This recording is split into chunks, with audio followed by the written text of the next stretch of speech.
American audiences inherited Dracula's curse just 2 months before the Super Famicom launched in Japan. Mario was the first icon out of the gate to promote the new system. NES veteran Simon Belmont would follow less than a year later on Halloween 1991, and in his quickest turnaround appear on the Super Nintendo only 2 months later. The Whipcracker breached the SNES before Samus, Kirby, Mega Man, and even Donkey Kong.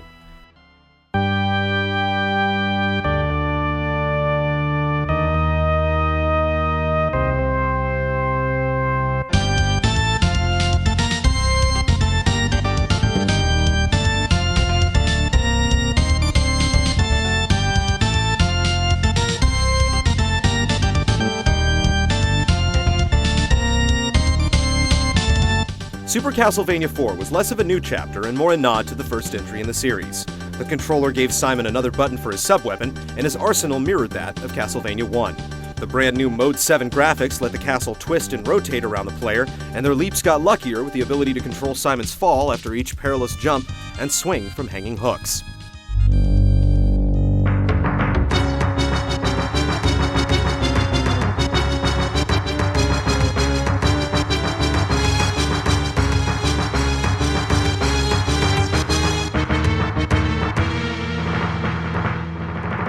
The greatest achievement was the ability to snap the whip in 8 directions instead of 2. This meant bosses never cheated their way out of your reach, and Simon could slay enemies without moving a muscle. The whip, and the entire inventory for that matter, leveled up like before. The elements that weren't broken stayed classic, and Konami brought in baddies from Simon's Quest and Dracula's Curse to dwell in added environments leading up to the castle door.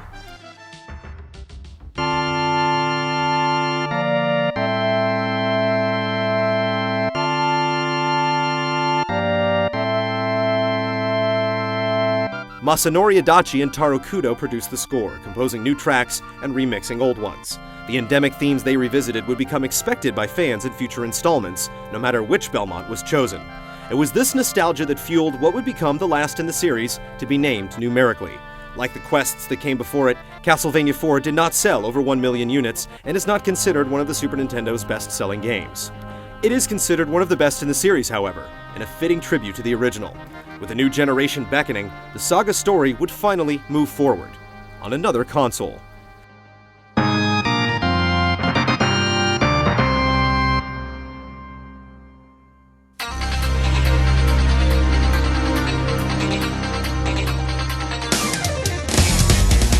The PC Engine, which ironically launched on Halloween in 1987, was the first game system with an optional CD-based peripheral. It was upgraded to combat the rocketing popularity of the Super Famicom in Japan. The same year Bonk 3 and Street Fighter II joined its library, Konami chose to put a new spin on their Demon Castle series with a brand new Belmont. The PC Engine in America was called the TurboGrafx 16.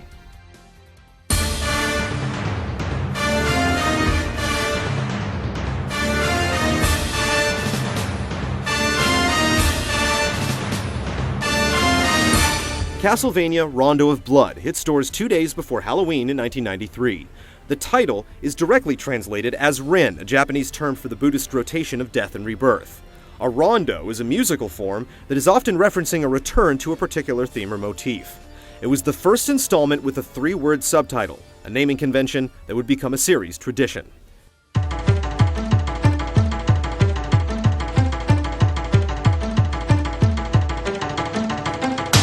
The newest Belmont was named Richter, and he entered Castlevania not solely to overthrow Dracula, but also to rescue his girlfriend and 3 other captives.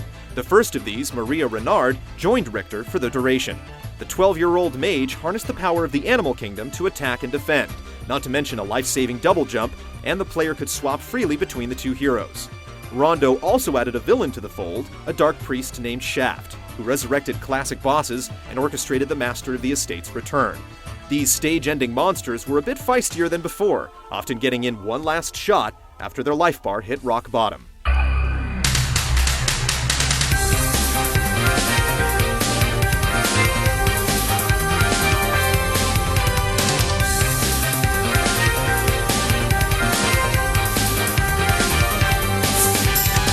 Richter inherited his father's equipment, but could also pick up a copy of the Good Book that would swirl around him as an offensive shield. Along with the standard sub-weapons, players could also unleash an item crash, which gave each weapon a heavier attack at the expense of additional hearts. The path to Dracula's tower crossed 9 stages, with 4 extra hidden areas. There were no overworld map transitions and no whip upgrades. The whip on the first screen was the whip Richter took into the last fight.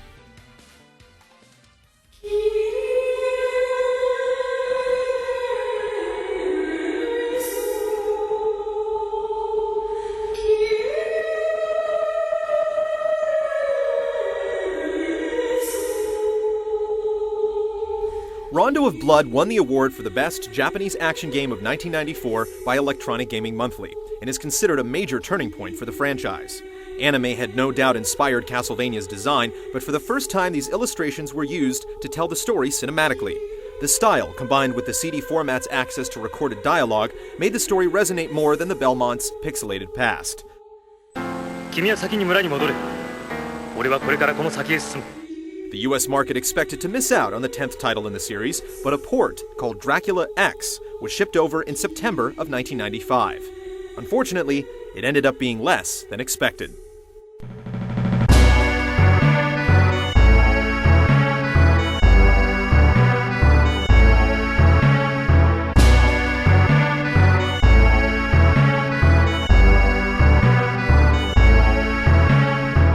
On its own, Dracula X was a solid game, reflective of what the US had grown to love about Castlevania. But anyone who had rondoed with Richter 1 year earlier knew what this new entry lacked compared to the original. Maria was removed as a playable character, the hidden levels mysteriously dropped from 4 to 2, and familiar zones were given an unwarranted remodel.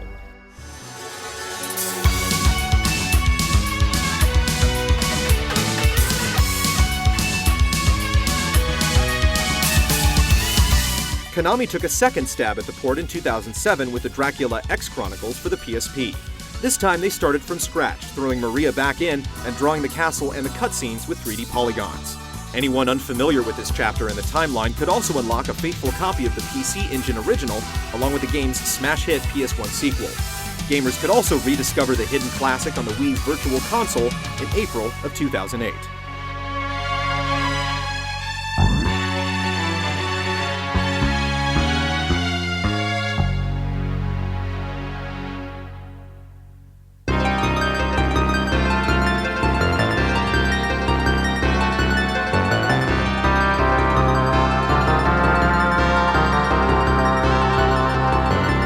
Those who chose to oppose Dracula via their Super Nintendo were still waiting on Dracula X when the Sega Genesis received their first and only Castlevania game. Bloodlines launched in all regions in May of 1994. It received a GA from Sega's own Video Game Rating Council, which would shut its doors later the same year.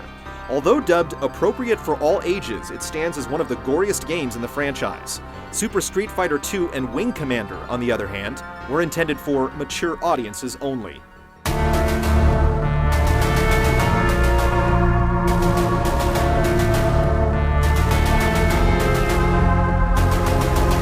The title screen offered 2 slayers to choose from, unlike previous adventures that posted them at predetermined spots along the path.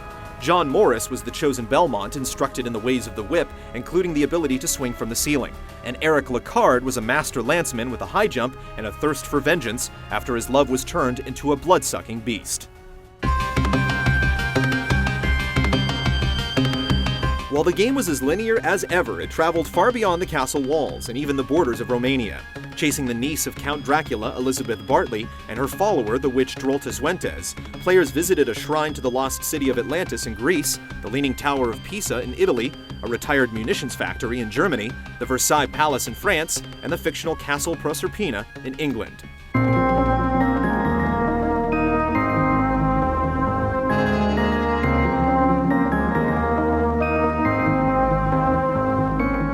The villainesses were indirect references to real-life Gothic figures Ursabet Bathory and Dorothea Sentes, and the opening subtly suggests they ordered the assassination of Archduke Franz Ferdinand, an event which is believed to have sparked World War I. Even more perplexing were supposed ties to Bram Stoker's novel. John Morris was identified as the son of Quincy Morris, referred to as an indirect descendant of the Belmont clan. Quincy was the Texan who bested the Count at the cost of his own life in the book's finale.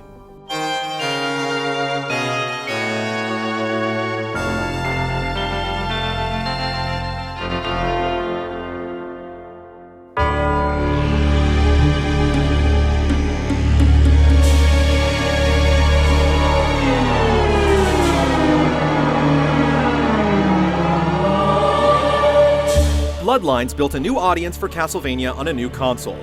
When the system was stacked with the 32X and CD add-ons, Konami sought to bring Richter and Maria back. They commissioned Koji Igarashi, a programmer for Daytona Twinbee and Gradius 2, to direct the sequel. Bloodlines composer Mishiro Yamane was attached to compose the score, and Ayami Kojima began producing elaborate illustrations to realize the characters.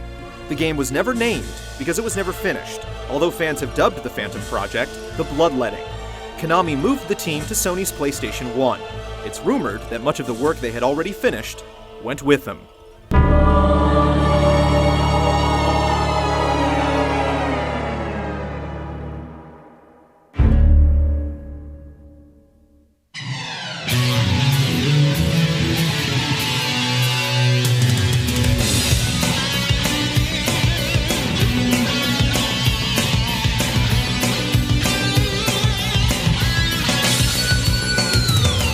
Castlevania Symphony of the Night was released on March 20th, 1997. The US sank their teeth into it 7 months later. Dracula's black sheep Alucard was the main playable character. Richter could be unlocked after the game was completed and started the game via a flashback to Rondo of Blood that was incorrectly labeled Bloodlines. The conditions of this first battle, such as damage taken and items used, affected Alucard's stats when players later assumed control of the brooding vampire.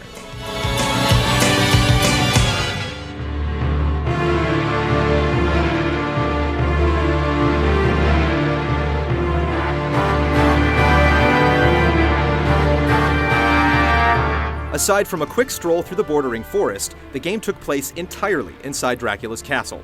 Players could quickly bring up the map and chart their progress. Other than an inaccessible ledge or locked door, the whole of the fortress was theirs to explore, with major areas separated by uniform loading hallways. The series borrowed the format from another popular Nintendo original, leaving fans of both to question whether Symphony of the Night was more Castleroid or Metroidvania.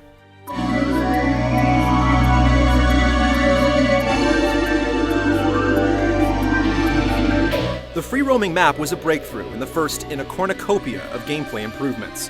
Alucard now gained experience points and levels, increasing his strength or dexterity, could acquire new abilities like swimming and double jumping, shapeshift into a bat or wolf or misty cloud, discover or purchase new equipment to wear and wield, and recruit several familiars to tag along, including a fairy, demon, ghost, bat, and sword. This switch hasn't been pressed yet. A quick backdash pulled Alucard out of danger, expendable weapons could be used one time for increased damage or range, potions or food cured curses and helped resist certain elements, and special button combinations triggered a cache of magical spells.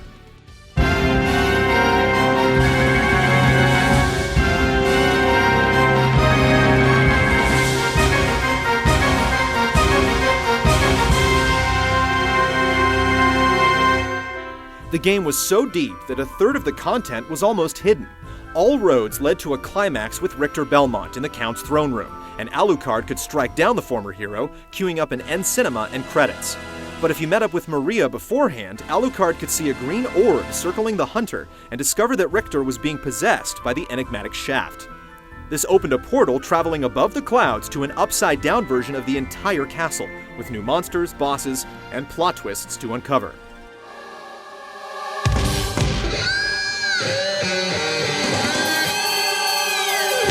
About the only thing fans found fault in was the overall difficulty, and not in the way they were used to. With the ability to make Alucard superpowered through leveling, some veterans found the game a cakewalk, even when exclusively using the first weapon they were given. None of the easiness detracted from the awesomeness, however, and Konami worked up a port of Symphony for Sega in June of 1998. The Saturn version had 2 new sections, along with more music, enemies, bosses, and items. In 2007, it reappeared on Xbox Live Arcade, the PlayStation Network, and hidden within Dracula X Chronicles for the PSP.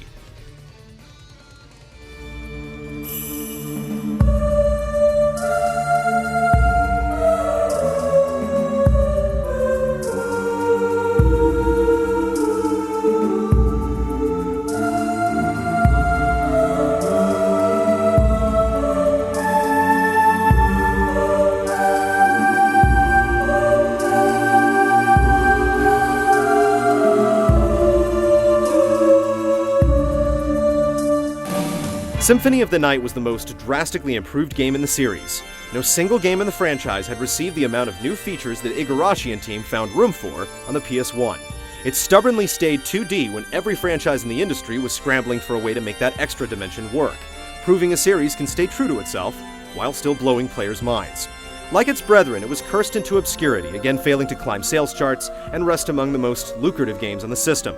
But it did garner a ferocious fan following, dare anyone to remove it from a top 100 games list, and write the blueprint for how the series should, and eventually would, continue.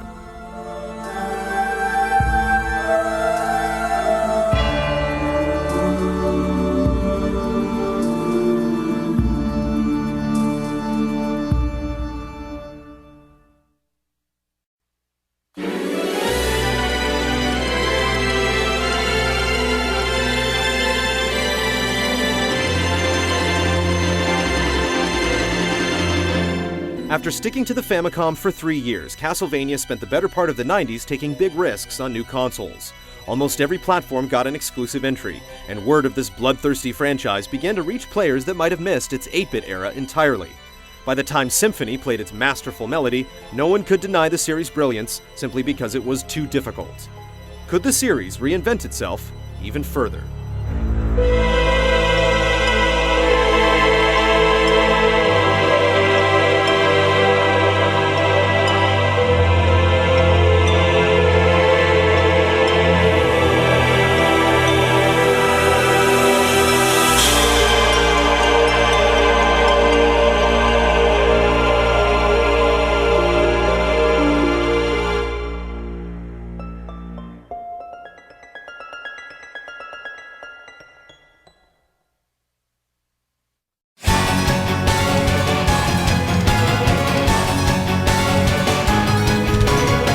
In Part 3 of the Castlevania Retrospective, the Belmonts enter unfamiliar territory as Konami struggles to find a place for their House of Horrors in a new 3D generation.